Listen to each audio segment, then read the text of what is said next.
Nagsisimula ang pelikula sa pagpapakita sa isang bulag na nagngangalang Zatoichi na nagawang talunin ang kanyang mga kalaban. Mahusay siya sa paggamit ng espada at mayroon siyang napakatalas na pandinig at pang-amoy, kaya naman kinatatakutan siya ng mga samurai noong panahong yun.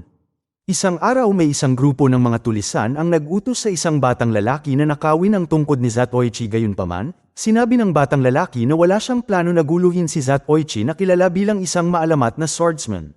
Pagkatapos ay lumapit ang mga tulisan sa nakaupong si Zatoichi at nagsimulang magbitaw ng mga panunuya at pang-iinsulto, na naniniwalang si Zatoichi ay isa lamang mahina at bulag na swordsman. Gayunpaman ay agad silang pinatahimik ni Zatoichi gamit ang isang nakamamatay na hiwa ng espada, kaya nagmadaling tumakas ang iba pang mga tulisan.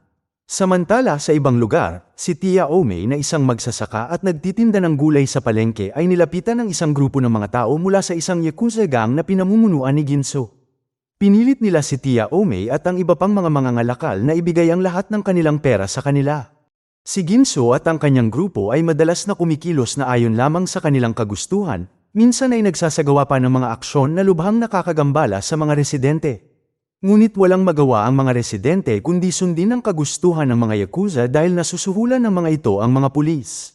Si Zatoichi na dating isang samurai na pumapatay ng maraming tao ay piniling magretiro at nagtrabaho na lang bilang masahista na umiikot sa nayon.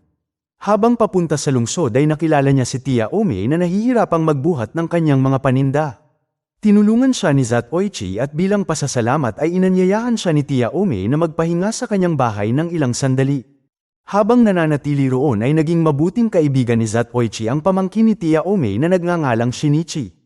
Sa kabilang banda ay may isang pag-alagalang samurai o isang ronin na nagngangalang Hattori ang naglalakad sa bayan upang maghanap ng trabaho para sa kanyang asawang may malubhang sakit. Naisip ni Hattori na tanggapin ang trabaho bilang bodyguard ng isang Yakuza dahil medyo mataas ang sahod, ngunit bago pumayag ay humingi muna siya ng pahintulot sa kanyang asawa dahil ang trabaho ay lubhang mapanganib tulad nung siya ay isang samurai. Kahit na ipinagbabawal ito ng kanyang asawa, walang ibang pagpipilian si Hattori dahil lumalala na ang kalagayan ng kanyang asawa. Pumunta si Hattori sa pinakasikat na tavern sa bayan kung saan pinagbabantaan ng Yakuza gang ni Ginso ang may-ari. Nang makita ito ay tinulungan ni Hattori ang may-ari at nagawang itaboy ang grupo gamit ang kanyang husay sa espada. Pagkatapos ay hiniling niya sa grupo na dalhin ang kanilang boss sa tavern upang labanan siya, at di nagtagal ay dumating ang boss ng Yakuza na si Ginso.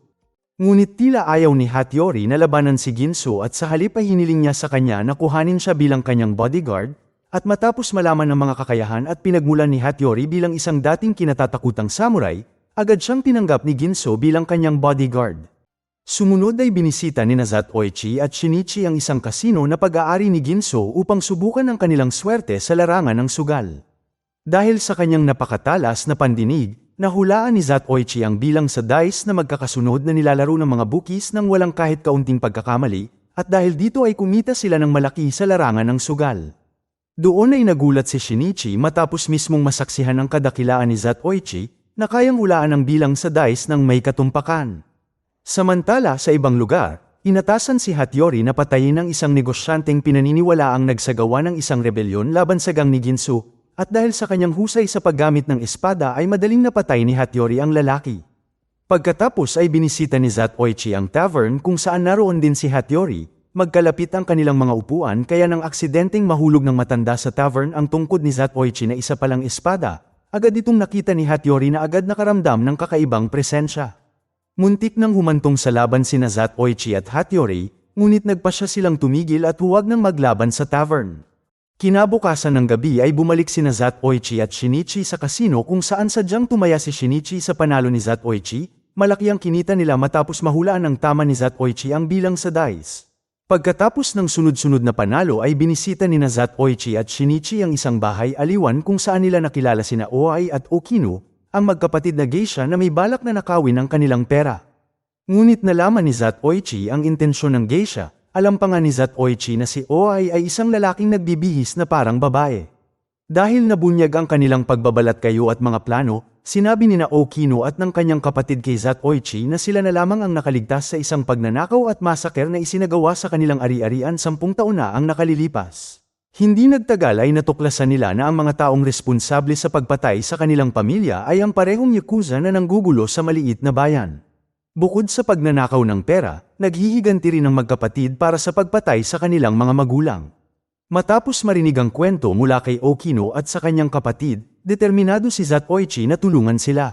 Sa kabilang banda, tila nagsasanay si Shinichi na magkaroon ng kakayahan na tulad ng kay Zatoichi na hulaan ang bilang sa dice. Dahil sa kumpiyansa na maaari rin siyang maging katulad ni Zatoichi, pumunta siya sa kasino kinahapunan.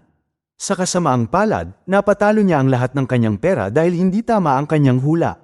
Pagbalik mula sa kasino, nakita niya si Ginsu at ang kanyang mga tauhan na nangongolekta ng pera para sa seguridad sa isang tindahan. Nang tumanggi ang may-ari ng tindahan na ibigay ang pera, inutusan ni Ginsu ang kanyang mga tauhan na bugbugin ang may-ari at halughugin ang mga gamit sa kanyang tindahan. Pagkatapos ay bumisita si Okino at ang kanyang kapatid sa isang tavern, kung saan hiniling niya sa may-ari ng tavern na ipakilala siya sa mga mayayamang lalaki upang aliwin sila bilang isang geisha at kumita ng maraming pera.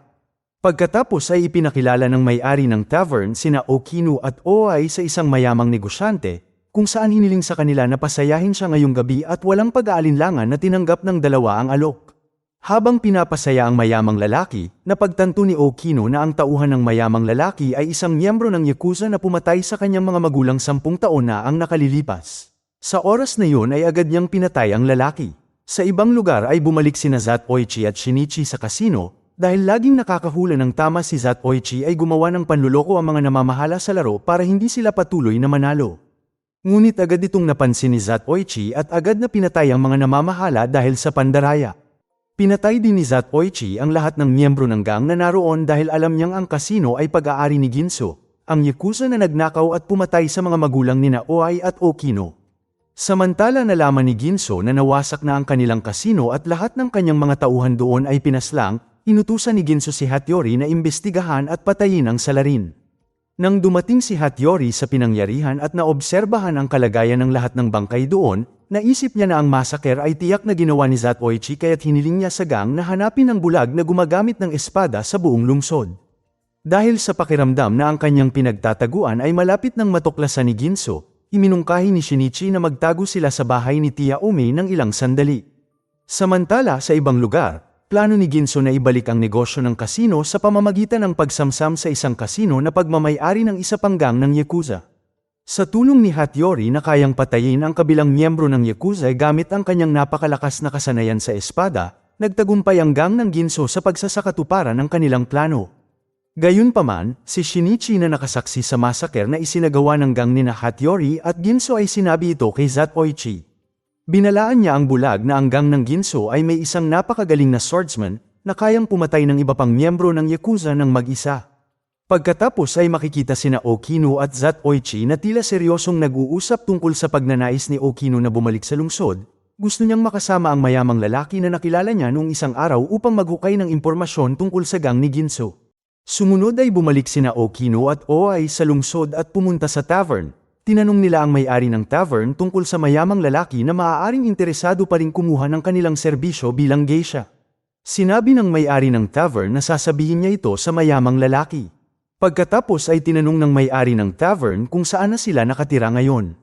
Inosenteng sumagot si Okino na siya at si Oai ay nakatira sa bahay ni Tia Ome kasama ang isang bulag na masahista na nagngangalang Zatoichi. Di nagtagal ay sinabi ng may-ari ng tavern na maaari silang pumunta sa bahay ng mayamang lalaki ngayong gabi dahil naghihintay na ito doon.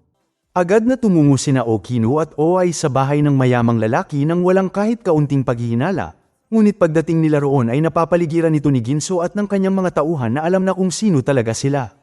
Kasabay nito, pumunta ang mga miyembro ni Ginsu sa bahay ni Tia Ome upang patayin si Zatoichi matapos makatanggap ng impormasyon mula sa may-ari ng tavern.